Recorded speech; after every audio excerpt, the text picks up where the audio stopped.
You feel good about the development of the offensive line from the start of spring to now that you guys are done? I do. You know, just kind of thinking of guys that stand out. Sean Coleman had a really good spring. Avery Young had a really good spring. I think Devontae Danzy had a really good spring. You look at a guy like Alex Kozan, really glad he was in spring. You know, he could have done whatever we wanted to do. We just, we felt good about the work he got in practice. And at this point, let's just get to the season, and we're really going to be glad we have him back in the fold this year. I thought those guys stood out. You look like a guy like Austin Golson. The development he made from day 1 to 15. I mean, he's only had 15 practices his whole life playing center, and he's doing it here at Auburn. So someone who's played tackle his whole life to be able to move down, snap the football, make all the calls, do all the things we ask him to do.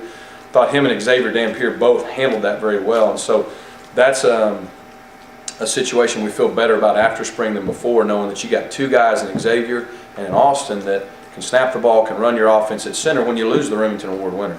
And then you got Braden Smith. He developed, playing a new position. First probably week and a half was a little rocky, but boy, he's got the ability, and he just really felt more and more comfortable the last week and a half or so of spring ball. And then you got guys like Robert Leff and Will Adams developing depth and guys that can help play. I mean, Robert Leff gets to play in the whole 8A game. You got Will Adams played a lot of snaps. We're going to need more guys, as we saw last year. The first year we were fortunate, nobody went down. Last year we had to mix and match. So really pleased with the development and just the overall depth we have with the guys that are here right now. One or two more. Last year with the offensive line, you said that after spring you had 6 starters for 5 spots. This year, do you think there is more separation of that first 5? Where already Dan does return as a guy that's starting experience. You guys are very high on Robert, but do you think that first 5 there is a little bit of separation there? Yeah, and last year what I meant by thinking we had 6 starters for 5 spots wasn't that we didn't know what to do. It's just I felt like we had 6 quality enough players to start. I feel good about where everybody's repping. I feel like we know what everybody's capable of. I don't think there's a lot of unknowns for us, if that's what your question is.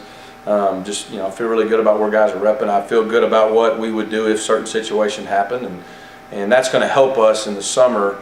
It helped us in the spring, it'll help us in the summer and fall. Hopefully just continue to develop continuity, because continuity and chemistry with an O-line is huge.